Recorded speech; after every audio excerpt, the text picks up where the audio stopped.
unfortunately don't have one of our guests this evening because they weren't feeling well. So Buttons McKinney will not be here, but we have Michelle Treece is going to kind of fill in. She's moved from this side of the table to the other side of the table. So I'm sure we'll still have an excellent conversation. This evening, we are coming to you from the Elmer Gillespie building in Jonesborough, which is named for Elmer Gillespie, who was an alumni of the Booker T. Washington School, which is what the McKinney Center is today, or was. It's the McKinney Center today. And Elmer was really key in helping with the food pantry, so that's where that is today. But we get to share this building with them. And this evening we have Bob Browning, who so many of you know, not just because he was town administrator for a very long time, but just been part of the Jonesborough community for such a long time. And we have Michelle Treece, and I'm gonna let them introduce themselves to you. So let me switch the camera around here. And Michelle, why don't we start with you? Tell us who you are. You're over here behind the camera this way, but introduce yourself. Okay, so I'm Michelle Treece. Gosh, it's kind of interesting to be on this side of the camera. I am a retired teacher. I'm on Johnson City School Board. I've got about 2 more weeks to go to be, and then I'll be off that board. I work part-time with ETSU, supervising student teachers with Peabody College. And I'm in several other community groups in Johnson City and Washington County. And I love being productive in my time off as a retired teacher. Yeah.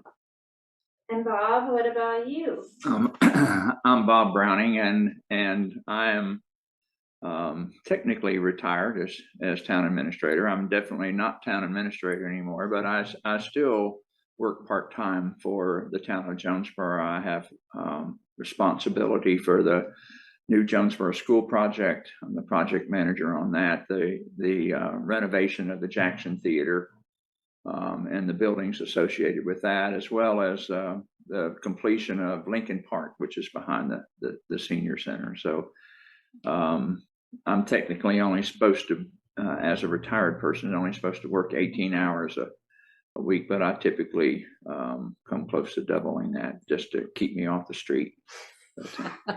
So. That's good, Bob. I need to hang with Bob and stay off the street too. Well, you both are so integrated into our communities here, but I'd like to know a little bit about your past, and maybe Michelle, you can start. You could tell us, do you remember the first time you met someone who was of a different race than you? You know, I don't know if I've ever answered. I've asked that question 1,000 times, but I think this is the first time I've ever answered it. This is how I'm looking at my life as a little kid. I know that as a little kid, I attended a kindergarten that was an all-Black kindergarten. The teacher was Black. Miss Clark, I see you right now in my eyes. And all the students in that class were Black students. And so, I grew up in Morristown, Tennessee, about an hour away. But I do remember going into the 1st grade. And I was born in 1960. In 1965, I started, I do believe, the 1st grade, 66, which was right at that time of integration. But I'll tell you, I have no memory of any issues, any problems. I don't know what the state of integration was like in Morristown. And I really probably need to go back and look at some newspapers and just see what the temperature was. But I do remember going into the 1st grade at Hillcrest Elementary School, having a white teacher, white students. I do not recall a lot of other Black students in my class. I don't recall even Black friends, but I do remember having white friends in class. I was a class clown, and I remember I see myself now doing something with a pencil eraser stuck up my nose or something crazy. That was totally by accident, but I remember that. And I remember one time my mom picked me up from school, And she's, at that age, you have to go in and get your children or wait outside or something. But we were walking back to our car, and she tells me that there was a little white girl and her mom, and the little white girl whispered to the mom, "Hey, Mom, that little girl is dirty." And her mom said, very nervous. My mom said her mom was really, really super nervous. And she said, "No, she's not. She's just black." So, and maybe she said colored. I don't know. But my mom reminded me of that story, as I got older. But that had to be the first time I realized black and whiteness. I knew walking in that class that they were all white kids, but I don't recall having any issues about that. Coming home saying, "I don't want to go back to that school. There's nobody that looks like me." I don't remember anything at all about that. What about as you got older in school? I guess it's just being a minority in a white community that I went to second grade at that same school. Miss Peoples, I had Miss Connors, Miss Peoples, and then I transferred schools. I moved into my parents got a divorce, and my mom and my siblings, we moved into the projects in Morristown. And there we lived with a mix of black and white folks just in that area. Never again. I mean, I never had anything, and that's third grade, fourth grade. I do remember probably in high school, I remember a situation where one of my really good friends, we played volleyball together. And so we waited together for our rides after school. This is probably the first time there was a problem with me being black. But we would wait for our rides after practice. And I noticed that she would always say, "Hey, here comes my ride." And she would get up and she would walk away and go over to, distance away and get in the car when her dad pulled up. My mom would pull up and I'm like, "Hey, there's my mom. See you later." And I would just go get in the car. But this day she missed catching her dad drive down the road and pick up. And so we were sitting there. She's white, I'm black. And he pulled up right there and she had to get up and go get in the car. So he saw the two of us sitting together. And then the next day she came to school, and, after school, we're getting ready for changing her clothes, getting ready for volleyball practice. And she said, "Look what happened to me yesterday." And she had like a bruise on her back. And I'm like, "What happened?" And she said, "My dad saw us sitting together. I can't sit with you anymore." And so obviously incredibly racist man, and you'll never sit with that person again. And that's the first time that I've ever realized, oh my gosh. And I realized at that point too that she saw her dad coming before I did, and she would get up and move before he saw us sitting together. So, wow. Yeah, that was high school. I ran track and played basketball in fifth grade, and, hung out with kids, but I never had any incident of, black, white, this is a problem that I heard, except for those two incidents. Yes. Yeah. Do you remember this same kind of realization moment, or? Well, just thinking about it, I grew up in Arlington, Virginia, and in an area where they had just built a new high school. My older sister and brother went to Washington Lee High School, which was in an area that integrated fairly early, like in at least early 1960, or maybe a little bit before that. But the school I went to, there was only a sophomore and a junior class to start out with, and there weren't any, the whole area's changed now, but at that time there weren't any black students in the school.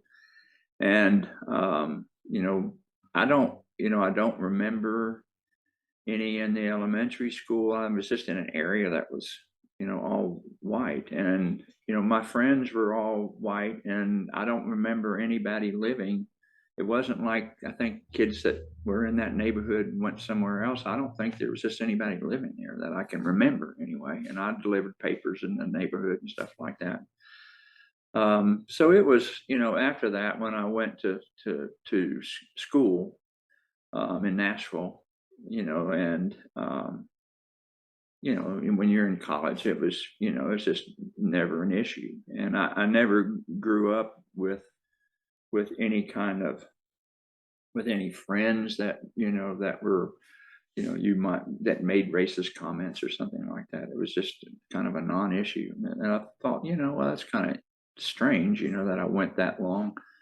But in school, there were, it was Peabody College for Teachers, which was across the street from Vanderbilt, and it's now part of Vanderbilt. And so I get all these emails from Vandy alumnus and stuff. But there were international students and all that, and it was just never an issue. There were times I can remember back. There were times. The only time that I felt like that there was a kind of a racial issue for me was that I grew up an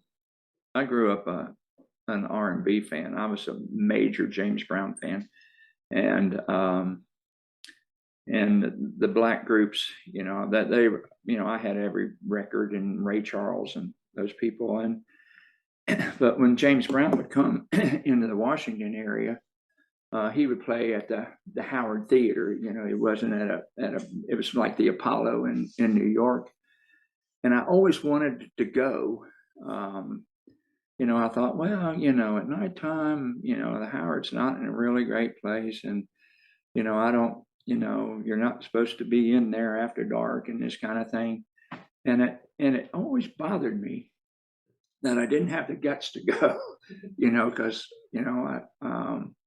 and I learned later on when I was in school in Nashville, James Brown came through on the Chitlin circuit and played Bob knows the Chitlin circuit.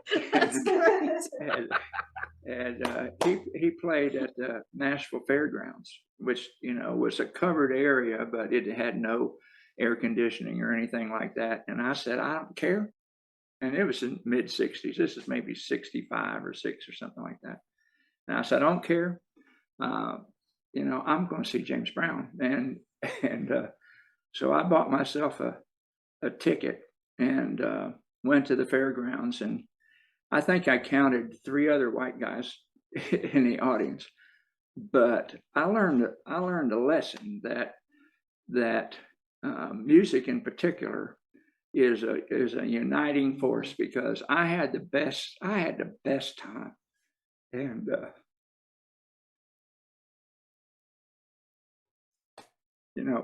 and everybody, there wasn't anything, that everybody was just dancing and carrying on and singing the songs. And James Brown was in his prime, and he was an awesome entertainer. And it made me realize that there are things that do bring people together, and music, and I think part of the arts are so important. Sports do, but the arts really have a connection that I think bring people closer together, and that's and that's one of the things that happened with integration in general, is that a lot of these kids got together because they loved the music. They loved the entertainers, and it didn't matter whether you're black, white, or whatever, whether you're the performer or whether you're the the listener. And that's that had an impact on me, not only because I had a great time, but it was it just let me understand a little bit more about the culture of what can the ability to bring people together. And I think that we've tried later on. I think that's been was part of the inspiration of doing a lot of the things that we've tried to do in Jonesborough to as a means of trying to bring people together. Right. The McKinney Center is a perfect example. Exactly. Yeah. And I think that you're so right. When you said that, it made me think music, sports, and sports tends to be a little bit on the edge here, but music, sports, enjoying culture are those areas where it doesn't matter who you are, what you look like, your color, any of that. There is a place where that can be enjoyed and appreciated by all. Period. Right. It doesn't matter. Period.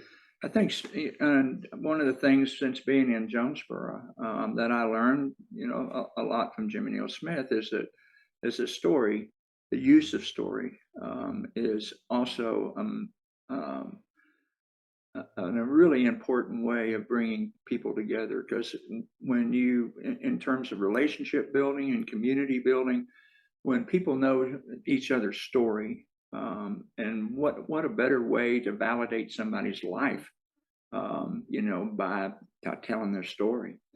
And when we did the first community play, I Am Home, and before that, we went out and collected stories, and purposely from the Black community and tried to with the Hispanic community, which was more difficult. But listening to those stories, we had some story circles and stuff, with people like Montreal Brown and James Scott, Chucky Pace, and people like that, and they told stories about their relationship with Booker T. Washington School, and which was important, but just in general, and they went through integration during that time period, and it was really interesting. And I'll just make one comment about that, if you don't mind, is that if somebody that didn't see that play, and Alfred Greenlee's story, that was that was a part of that, which is another one for me that I was in the cast, as town administrator. I just wanted to be part of it, and Alfred's story about him taking his son, integrating actually the school system 2 years before it officially integrated, was a wonderful story. And I can remember Gary Gerhardt and I we would be at all the practices, and we would stand up in the McKinney Center. Didn't have any insulation or anything during that time period. It was just a shell of a building that we had built this set in and all this kind of stuff. But we teared up every practice, everyone, and it's amazing. Alfred was an amazing person.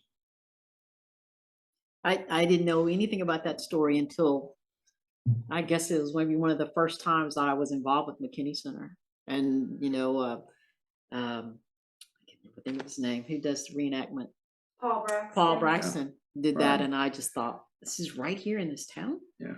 And I have been working with this guy in Johnson City who says that Jonesborough has, if I'm not mistaken, I hope I'm not, has 4 Buffalo Soldiers.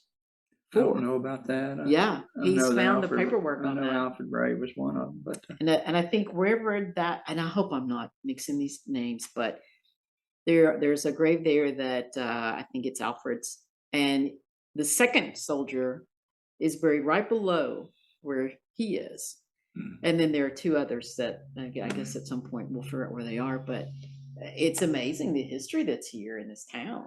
It is. It really is unbelievable. And people like Ernest McKinney Sr. and Kevin, his son, who was mayor for 9 years. Yeah, I don't know if people actually think about this, but Ernest Sr., I started working for the town in January of 1978, and they had an election in April, and Jimmy Neal Smith was elected mayor, and Ernest McKinney, who had been on the board previously for 2 years, but he was elected in 1978. And we've had an African American on our board of mayor and aldermen for when Adam Dixon finishes his term next year. It'll be 46 years in a row. It's amazing. I mean, that's pretty amazing. 3.5%'s the population percentage, and I just think people in Jonesborough are special. Yeah, I was that's gonna pretty say, why do interesting. you think that is? Like, They how just- does that legacy carry on? I think they just understand the importance of diversity and the quality of the people who live in town, and black, white, or whatever. They're just outstanding people.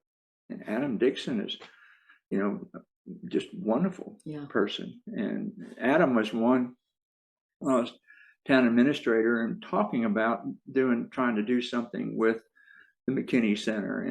And we talked very often about, well, it was Booker T. Washington School and still owned by the school system. And Kelly Wolf was mayor at the time and was really instrumental in helping work out a deal to get that building from the school system. But Adam and I talked, over and over again about the way that the McKinney Center ought to operate. That here's this building that was used to segregate people in the community, and it was more than just an art center, but to use the activities and the mission of that center to be able to spread out and bring and do things within the community that brought people together, that united people.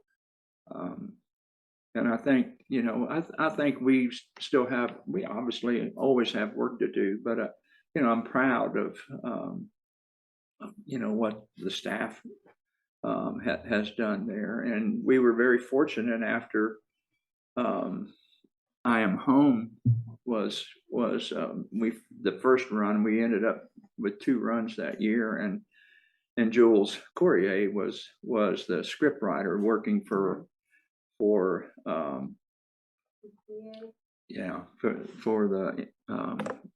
what was it? Community Performance International. You have to remember I'm an old guy, and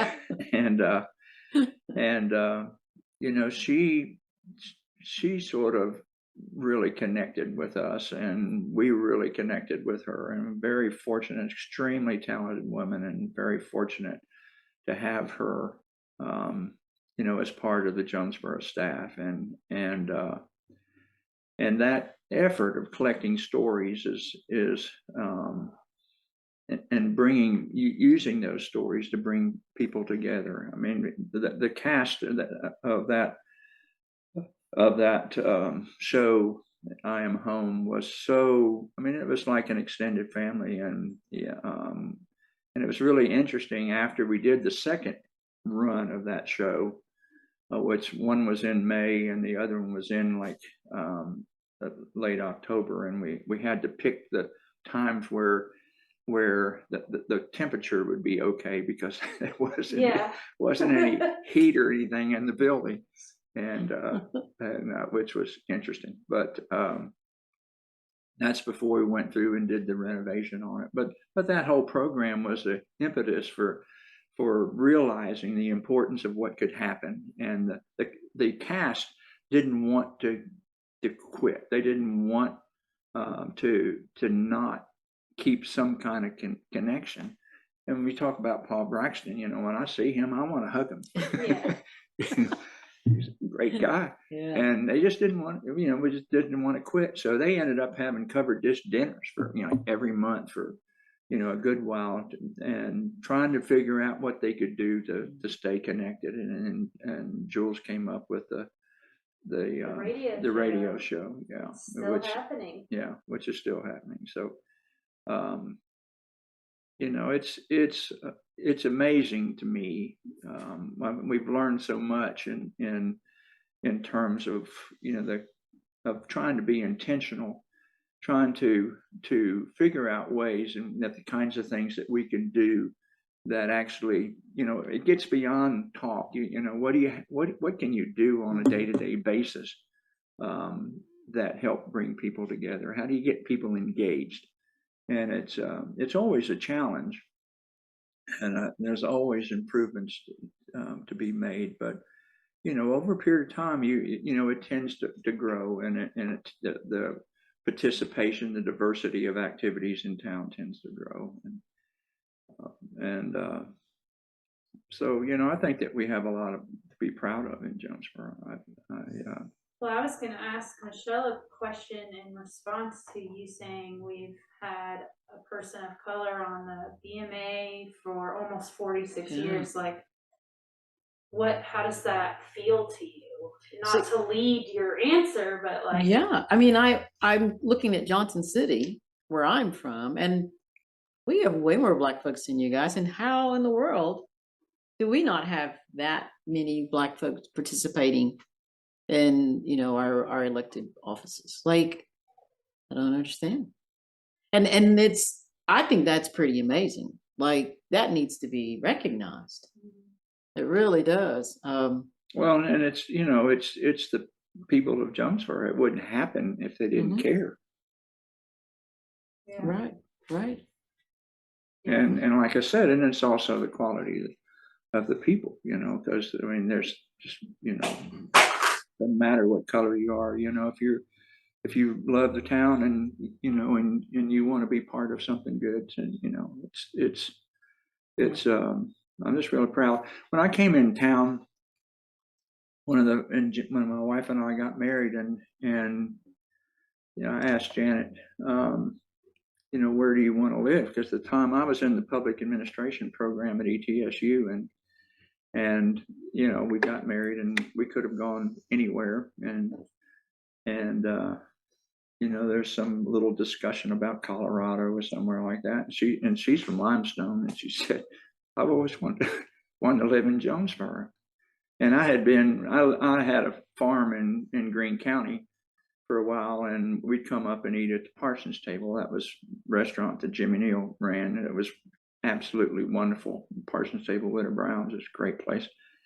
And I thought, well, I always really liked coming to Jonesborough and all that. So we moved, and my goal was to be town administrator in Jonesborough.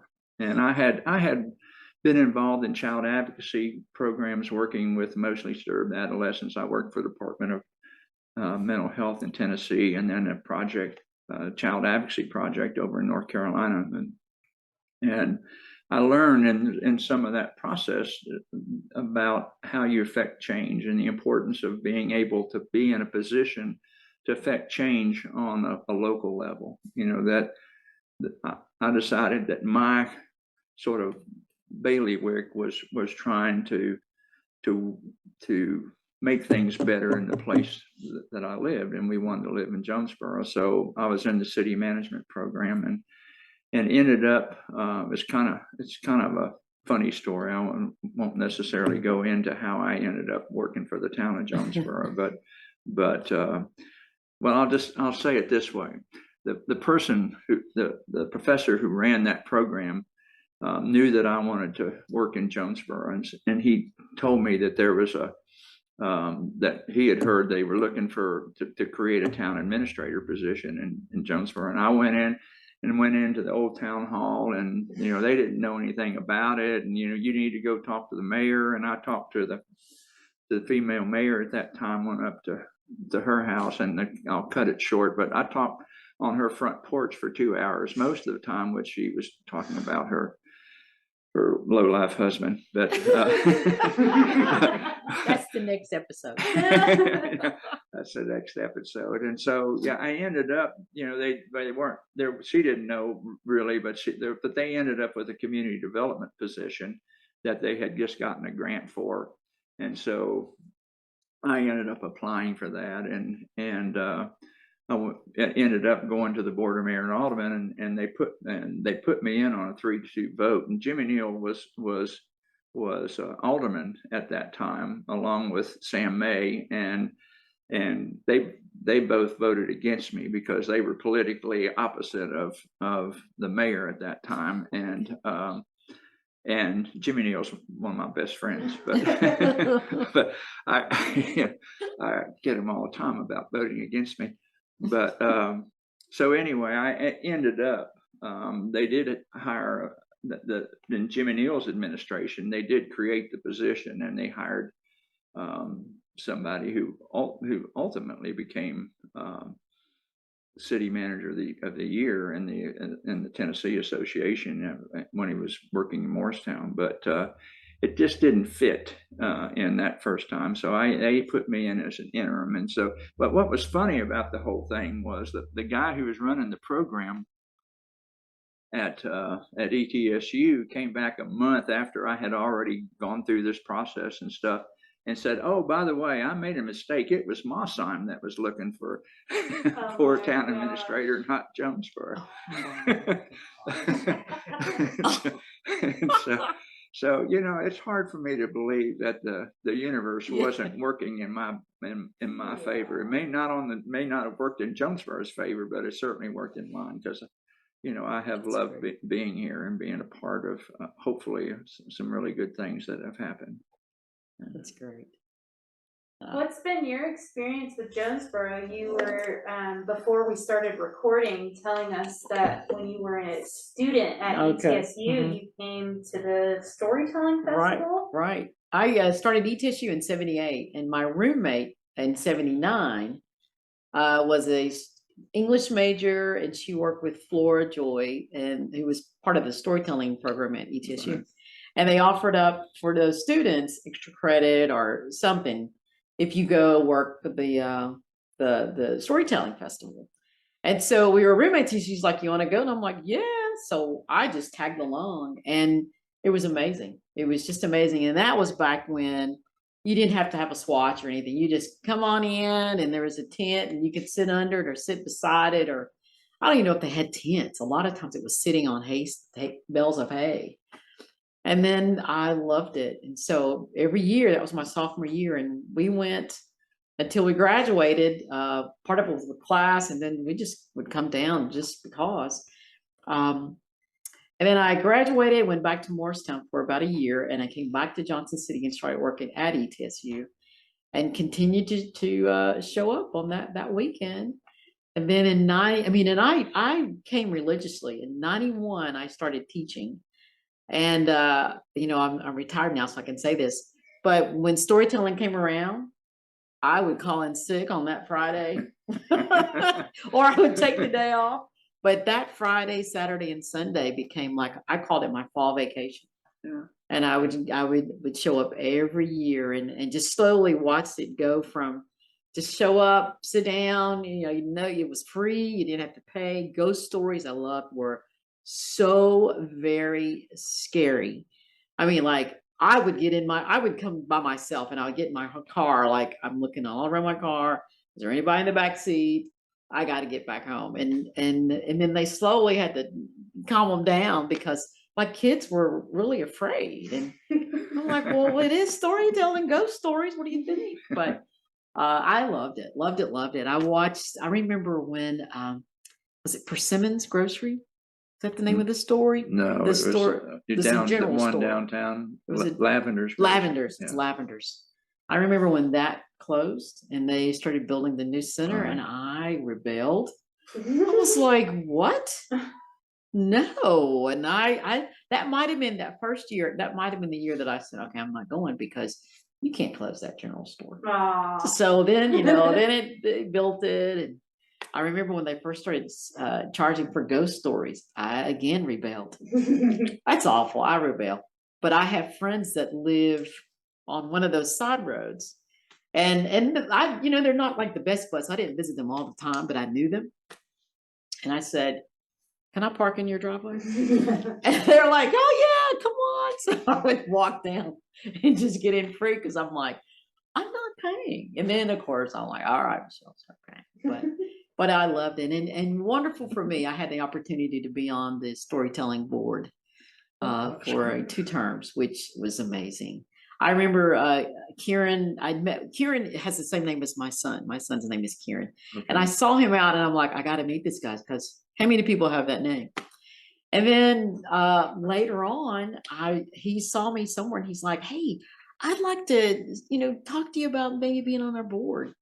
And I, in my head's going, "You guys have a board for the storytelling festival? Like, it's a weekend thing. What do you need a board? What are you talking about? You got to make some phone calls, make some arrangements, get some people in town for the weekend, and you're done."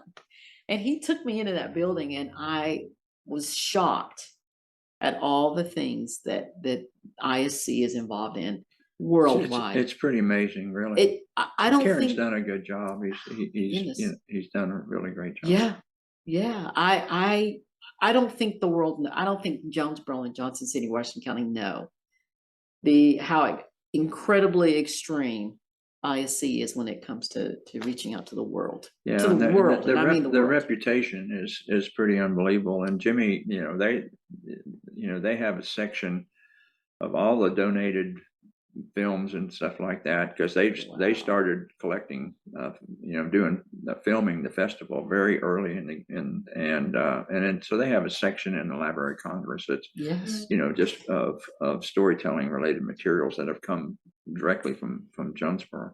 It's amazing. It really is amazing. And Jimmy Neal did a really great job in the outreach of the program. At the same time, paying attention to the impact of storytelling in general on Jonesborough, because it started with his intent to do something that would bring people to town, because the town in the early 70s was dying. Even when I came in town, and I was in the area in 77 when I was in school, but there were a lot of vacant shops and things like that, and even Lavender's, which was originally was a grocery, had to change.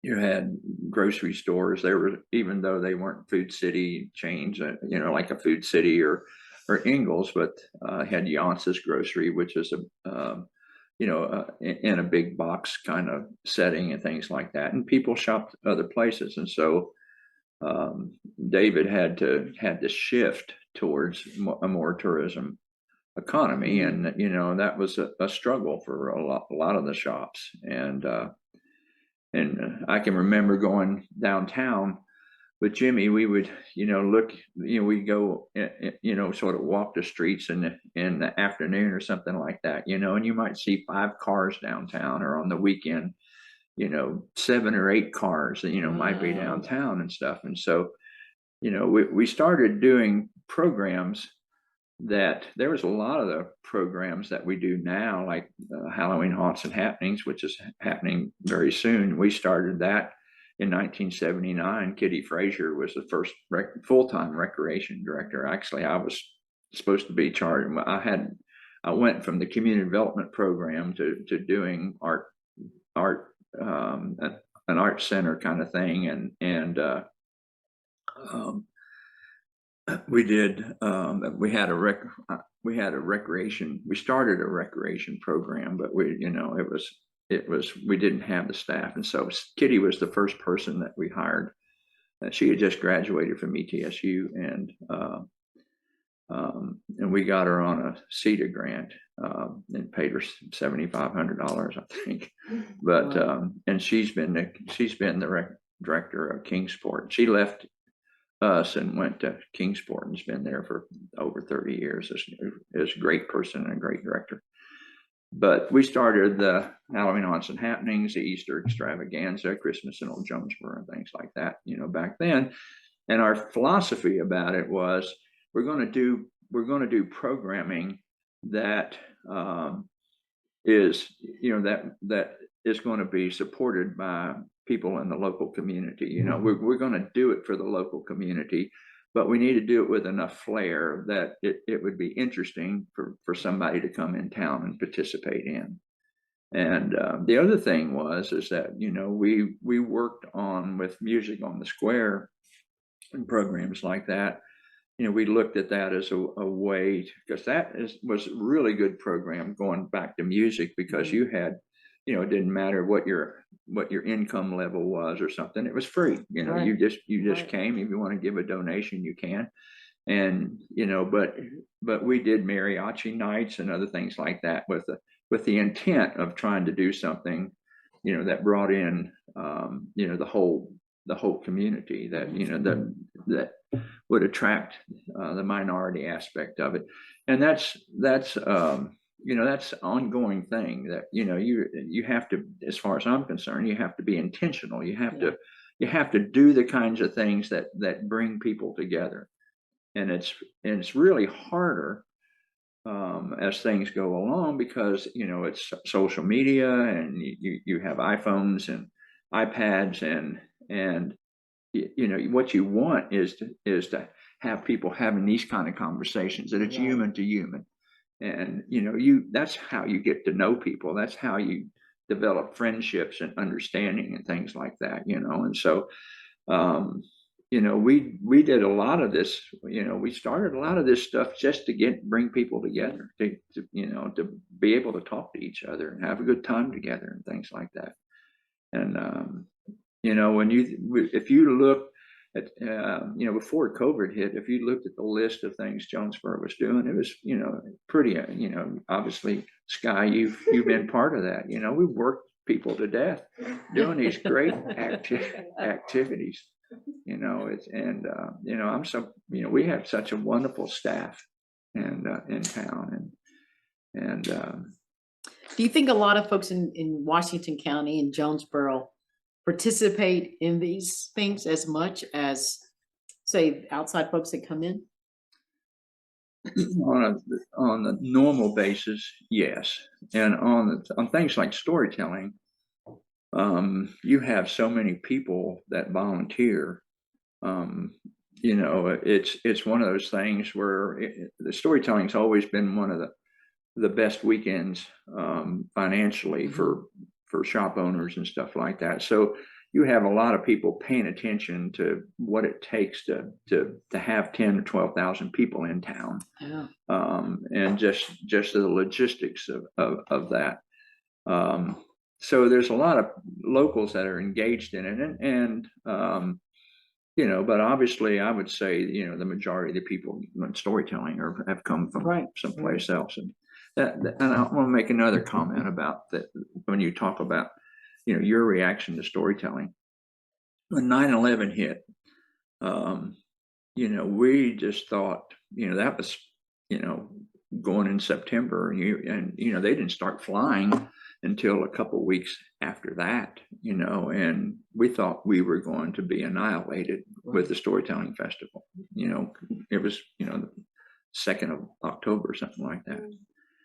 And people came in from all over the place, and we were going like, they drove from Alaska, they drove from California. Wow. That's amazing. And we started talking to people, they said, well, how did you get here? Well, I drove from Utah, and consistently they said, the world has gone crazy. We have been under such stress, and we knew if we came to Jonesborough, it would be time out. That Oh, wow. that Jonesborough wouldn't change, and we worked pretty hard. We had state troopers and deputies in the courthouse, and we had people at every tent that looked at bags and everything else, because it was pretty well known festival, and we didn't know what to expect, but we hit everybody so that, because we felt like, the last thing we need to do is to, have, police officers, Oh, yeah. scanning everybody and all this kind of stuff. But it was interesting how people felt about coming here. And I think that's one of the things that is fairly consistent in the way that people respond to the town, because people are so friendly, and it's the people of Jonesborough that make it special, I think. Selfishly, I'm curious, you talked about how you got involved with storytelling, but I'd love to hear your side of getting involved with the McKinney Center. Oh my goodness. So, my sons at the time played Suzuki flute with Rebecca Paluzzi at ETSU. And Heidi was one of the dance kind of movement instructors for Suzuki. And one day she wanted me, I play African drum. So she said, and my sons are playing. So she said, hey, would you come in and do some African drum while I do some movement exercises with kids? Sure. So I spent, several times that week going in and doing some drumming with her, and the kids were doing their movement classes. And then she said, hey, would you like, be on the McKinney advisory board, blah, blah, blah. And I'm like, who are you guys? I don't know. What is that? I only go to Jonesborough for storytelling. I've never, so that's how I found out about you guys. And I don't even remember the year of that. It had to be maybe, oh my goodness, 2004, 14, maybe 2015, 16, I guess. You were on the board before I started working there, and that was like 2017. Okay, So there you go. yeah. And so, and I will tell people forever, just like you, McKinney Center, I do believe is doing more for this community when it comes to cultural activities and uniting all kinds of folks together, regardless of how much money you got, what's your race, what's your religion, your culture, whatever. McKinney Center is doing an incredible job doing that. And I mean, I will be on this board as long as they'll let me be on it. I don't know about those term limits, but I love being involved in the McKinney Center and the things that they do. It's just amazing. And I'm on a lot of committees that have the potential to do similar things, and I want them to step up. I think they need to watch McKinney Center and step up, because there's lots of wonderful things that can happen in this community. And McKinney, you guys are doing a great job. I mean, the sky's amazing. Yes, Just amazing. Yeah, we're very fortunate to have. It's just a great. It's not a large staff up there, but they do a great job, and we've just been very fortunate about that. And it's I have to tell you, going back to the use of the arts to not only bring people together, but the impact. One of the things I've learned, I grew up doing sports, and I was always too intimidated to to be in any kind of performance or anything. Although I was in band, I'm in an orchestra, and I went in to Nashville as a music major, and I got out of that pretty quickly because I was a percussionist. But if you were in the music program, you had to play in the Vanderbilt marching band. And I grew up in high school. The band leader asked us if we wanted to be a marching band or not, a concert band, and we had no interest in marching. So we sat in the stands and played. We were really good, but we didn't march. So I had no interest, even as a percussionist, because it was, you practiced every afternoon, and that's when all the good time, the good fun stuff was going on. And I had no interest in doing that, but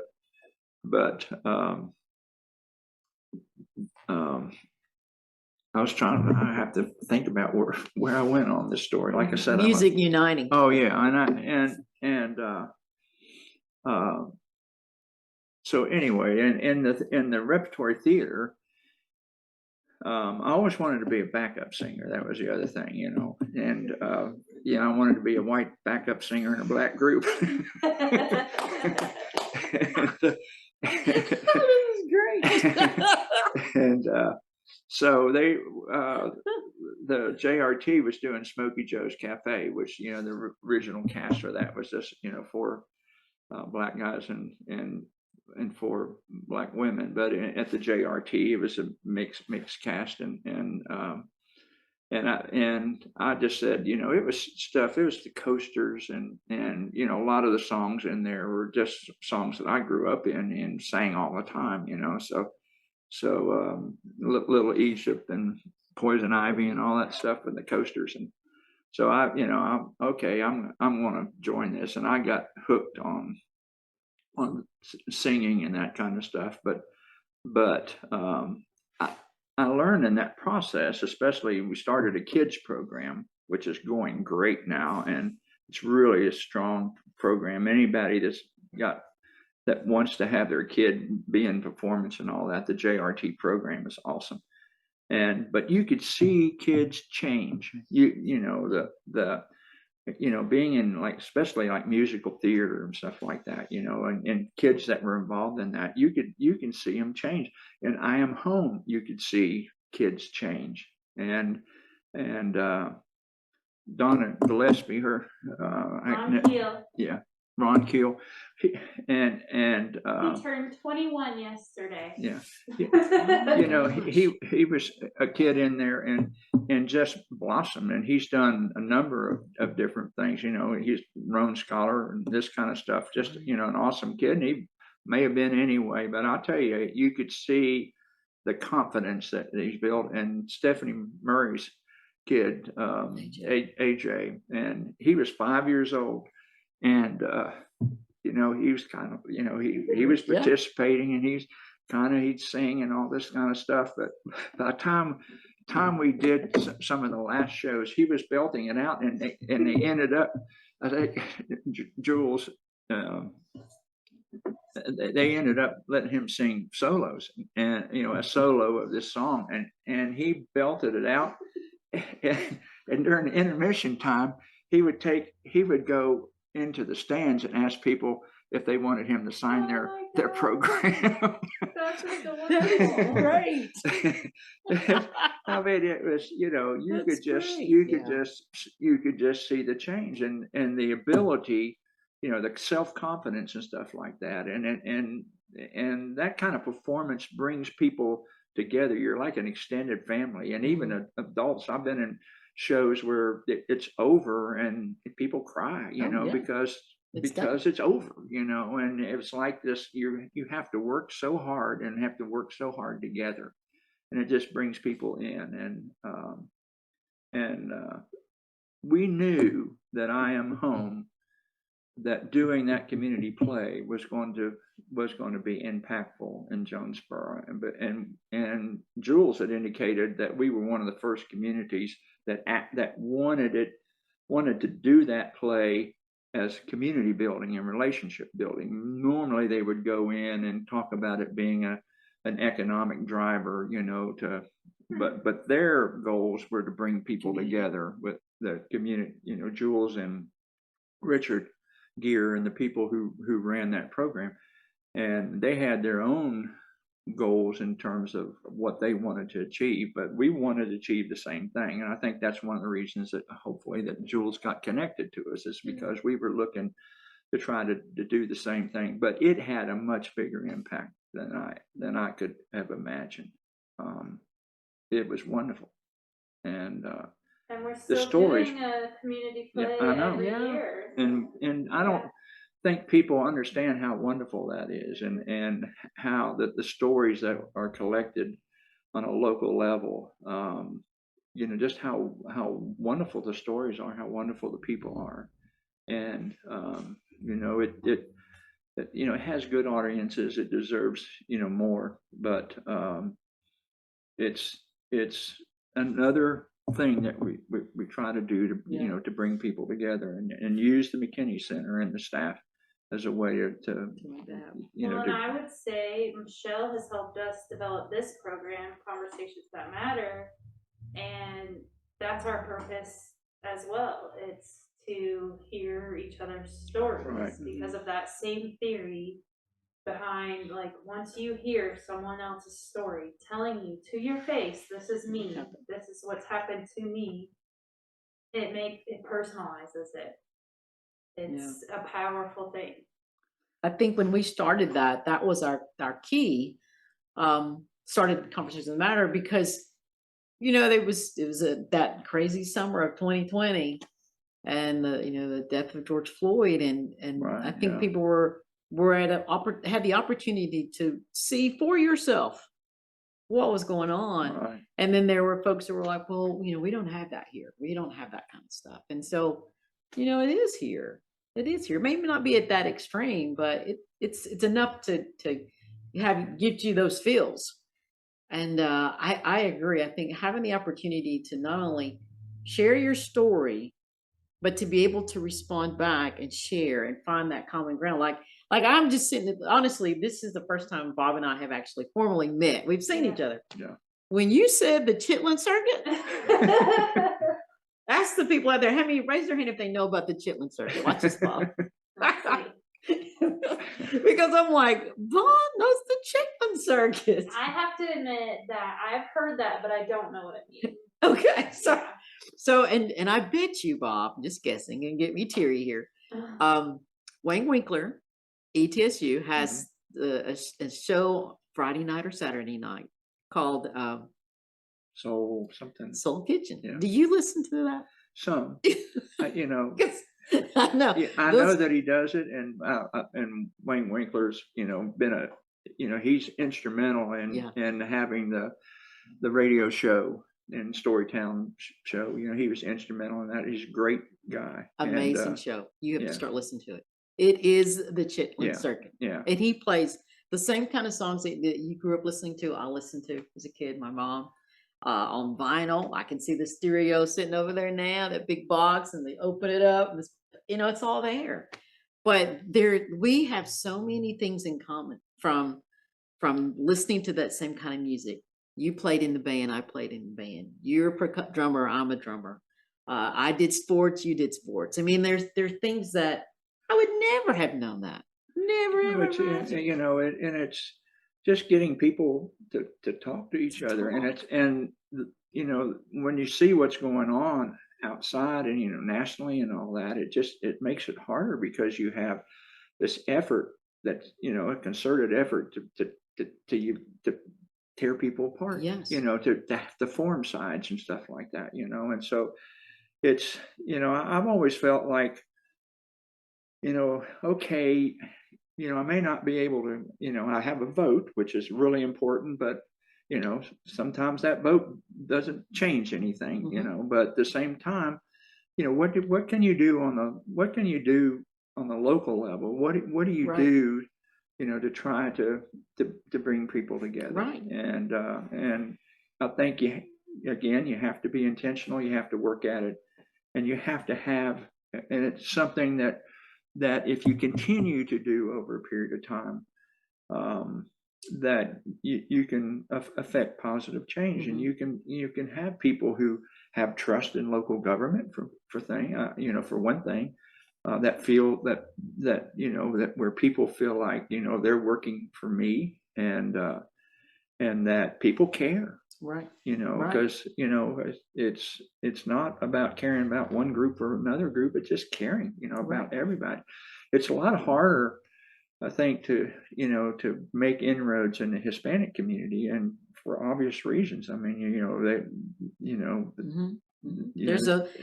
I think people are pushed or pulled by two things. It's either love or fear. Yeah. And I think fear is one of those things that causes people to pull into themselves. You know, I would love to be more engaged with our Hispanic community. I would love to. We have an incredible African community. Right. I'd love to be more engaged with those communities. But I do think with the Hispanic community, there's an element of fear. If I say something to you, I don't know who you're going to report me to, because I may not have all the documents you're expecting from me, or whatever the case be.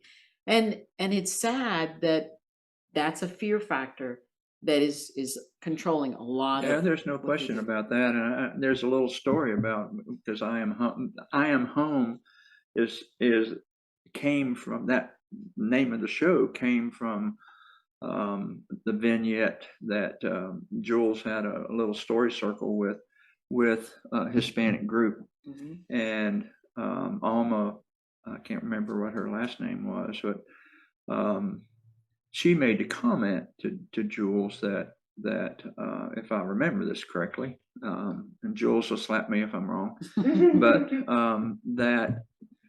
that they probably would not have done the story circle if it hadn't been Jonesborough.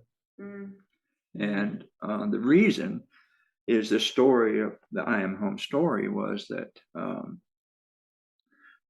she came in and said they were going to, you know, they wanted to have, this is back when George Bush was president, and there's another thing about immigration and issues related to that, and they wanted to have a march, or just a, you know, something that happened in Jonesborough that you know, supported, you know, the Hispanic community and this kind of thing. And so she came and talked to me, and I said, well, you know, you don't, you know, how many people are you talking about? And she said, well, you know, maybe 75 or 100 or something like that, and I said, well, if you stay on the sidewalk, if we don't have to close the street or something like that, you have a right to march. You don't have to have a permit, but you can't block people. You need to be able to do it in such a way that people can get by it. You're not blocking the sidewalk and that kind of thing. And she came back a little later and said, well, there may be 200 people. And I said, well, just, again, that's, not probably enough to close the street or anything like that, which we had a process to go through the board of mayor and alderman.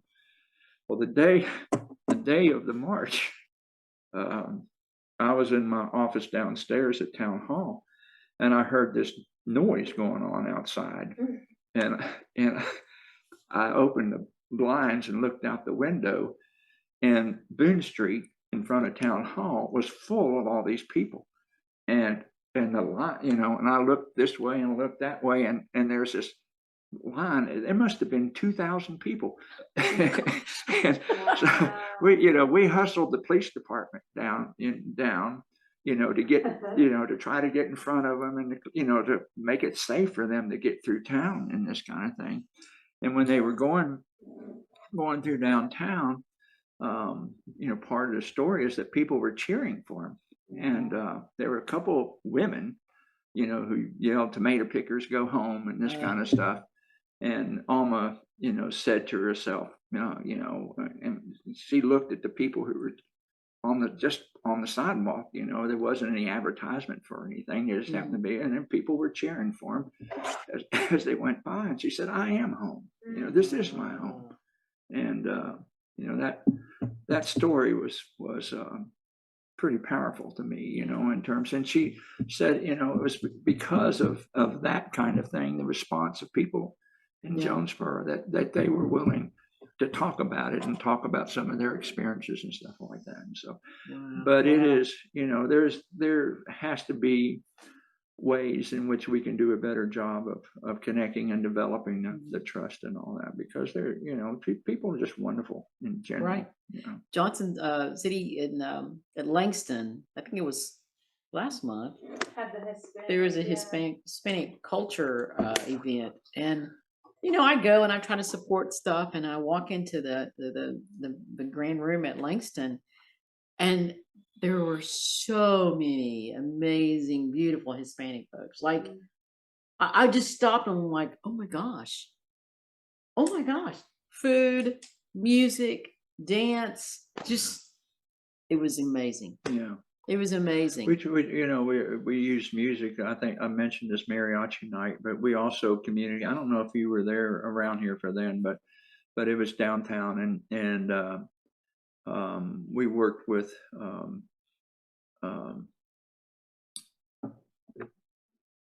Amigos with Mr. Peck up there who ran it, managed it, and brought a group out of Nashville who were really good. But we communicated with, there was a dance group, a Hispanic dance group in Kingsport, and there was another one somewhere else, and they came in, and it was absolutely a wonderful. This is another night I cried. That's another thing we have in common. We won't cry.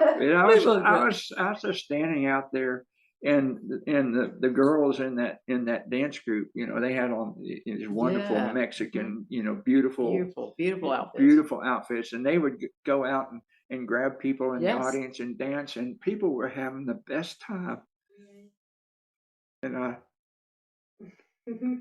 just flowed. I said, this is what the kind of stuff that we need to be doing, and people need this kind of interaction and stuff like that. So, you can always do better, and there's always things that and you just need to keep having these conversations and talking about, not only talking about it, but actually, how does that end up in an action plan? What do you do differently?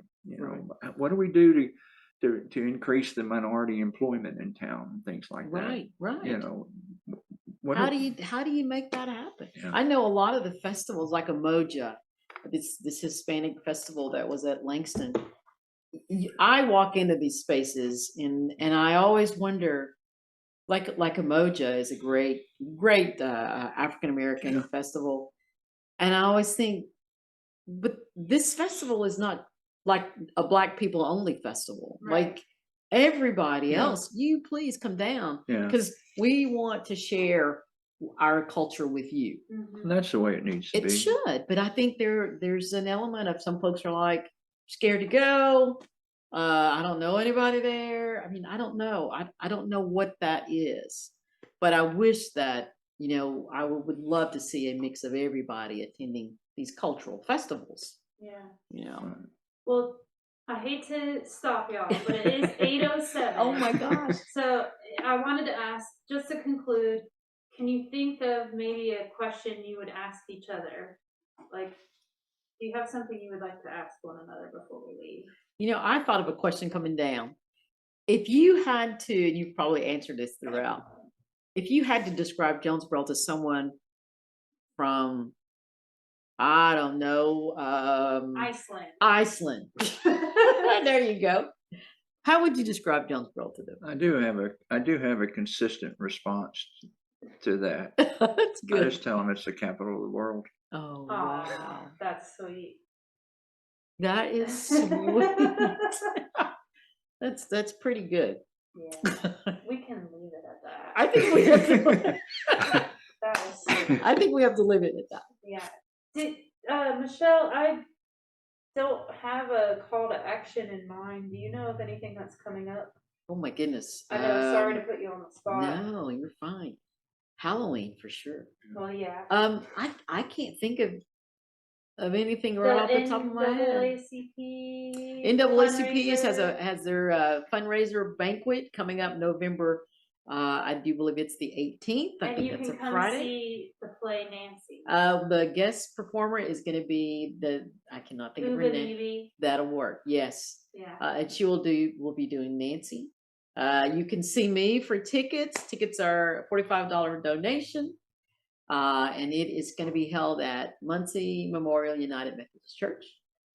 And that is at, I do believe, 6 o'clock that evening. Okay. If you go to NAACP Facebook and web page, it should be there. Okay. It should be there. Well, and we hope to have Buttons back maybe next month. Yes. He's a better. great guy, and the whole McKinney family has just been, have such a wonderful impact on town, and I can't tell you. He got most outstanding volunteer because he is one of our best volunteers at the McKinney Really? Center. Well, he's a great guy, and Kevin was in, his brother, who was on the board for 12 years in a row and mayor for 9. I mean, Kevin was great and one of my best friends, and he was in because of Gene Behringer's funeral, which is sad, but it was great. We always get together and have a couple of drinks and That should be our next I was conversation. going to say, he doesn't live here. No, he's in St. Louis. Oh wow, we're gonna have to get him Yeah, back we're in gonna have to town and have schedule that. Kevin is awesome, and there's some funny stories. I just can't tell you how many wonderful stories we've had, and there's no question in my mind that God has to love Jonesboro because too many things have happened that have just been sort of unbelievable. Are you writing a book? Somebody's mentioned it, but I don't. I write a lot, but I don't know whether I would be a good writer or something like that. And I haven't had the time, for one thing. And somebody should just follow you around for a month and write stuff down. It is. Story. Jimmy Neal and what he went through with the opposition that he had back then. There's some really funny and also interesting stories of what had to be overcome and all that. I know you're trying to close this down. I have to tell you one. When we started building, we had to plan to build the visitor center and a new town hall, and we had to buy what we called Duncan's Meadow, where the in the library, and we did a flood prevention program that was all tied into this, and the opposition, because that area flooded. There's some ball fields that were on there, believe it or not, and that they played the Little League program on there, and it was just run by the Little League Association, not affiliated with the town. But every time it rained, that water would come in and flood, and we flooded all the time downtown. And so when we were going to what was the Farmers Home Administration that was in 79, the interest rates were like 15-16%. I think they're bad now. They were way up there then, but we got 5% money from Farmers Home Administration, to build both, and actually just the town hall, and we had grant money to build the visitor center.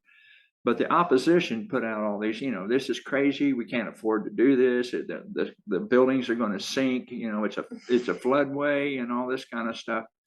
And they put out these flyers and sent them to everybody in town. And the town, the population was much smaller back then. And so we just put out a question and answer kind of pamphlet that went out to everybody in town and said, this is, it's like, what are people going to want to know, and what kind of information do they need to have in order to feel good about this? And so we did a question and answer thing and sent it out to everybody. But the opposition had signed a petition so that we had to have a referendum. It had to go to a vote. That's where I'm headed with all this.